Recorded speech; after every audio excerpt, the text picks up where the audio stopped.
Behind every billionaire, there's a library.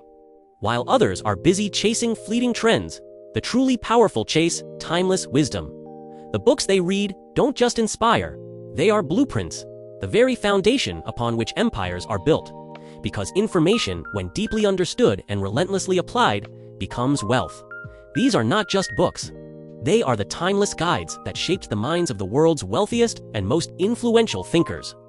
This isn't just about reading, it's about arming yourself with the knowledge that builds dynasties. Let's start with the cornerstone, the mindset manual of the elite. Think and Grow Rich by Napoleon Hill. Published way back in 1937, this book is more relevant today than ever. Hill dedicated over 2 decades of his life to interviewing more than 500 of the most successful individuals of his time, names, like Andrew Carnegie, Thomas Edison, and Henry Ford. He wasn't looking for their business tactics. He was searching for the common thread in their thinking, the one universal truth that connected them all. And what he found was profound. Success isn't an accident. It doesn't begin with capital or connections. It begins in the mind.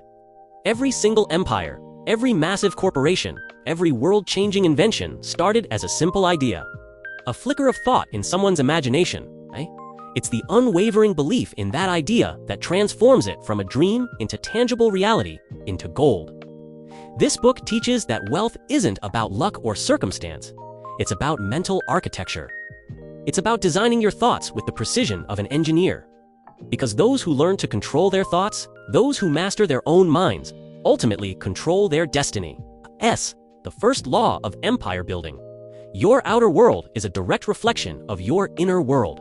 Now, in our modern world, we're drowning in information and endless distractions. This is where our next book becomes critical. Wealth isn't built by doing more, by multitasking, or by being busy. It's built by doing less but with an almost surgical precision.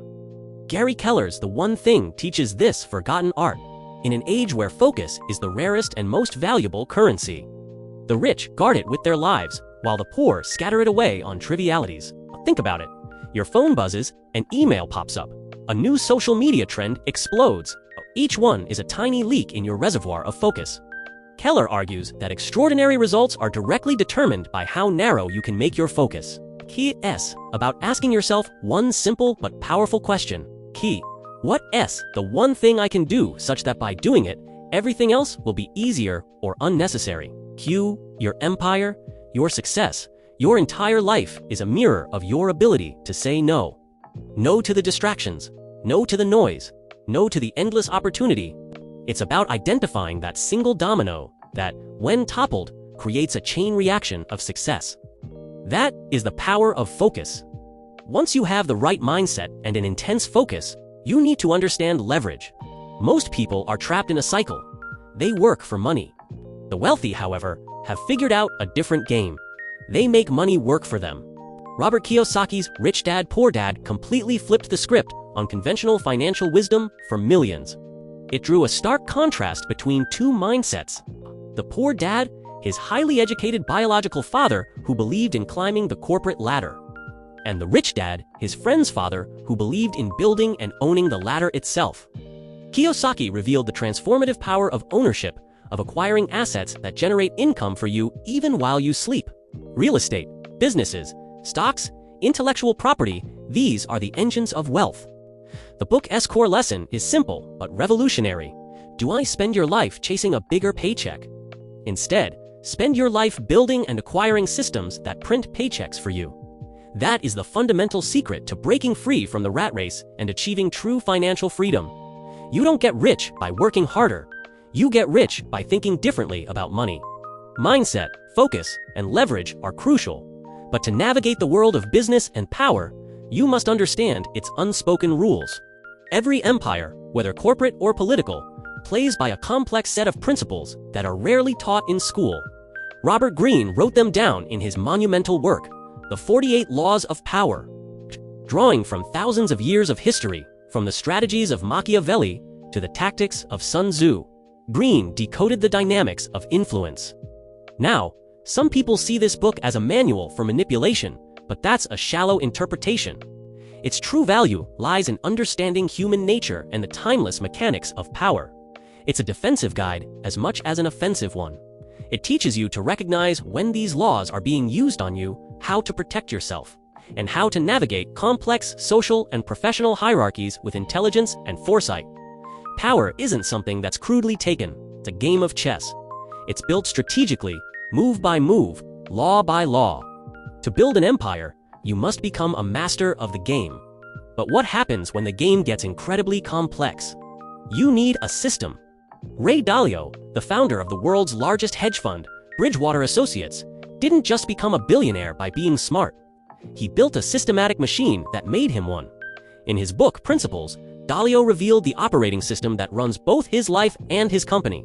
His philosophy is built on a foundation of radical truth and radical transparency. He argues that the key to great decision-making is to embrace reality, even when it's painful, and to learn from every mistake. The secret lies in writing down the principles by which you think and make decisions. You then refine these principles like a piece of code, constantly testing and improving them based on real-world outcomes.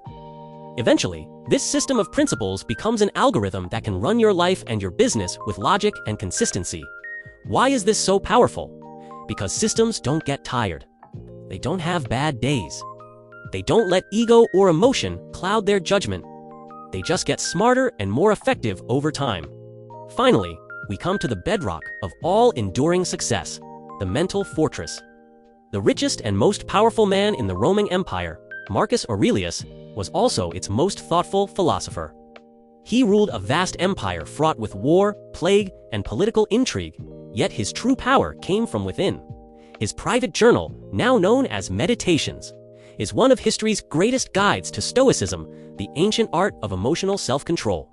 Aurelius teaches us that we don't control the events that happen to us, but we have absolute control over how we respond to them.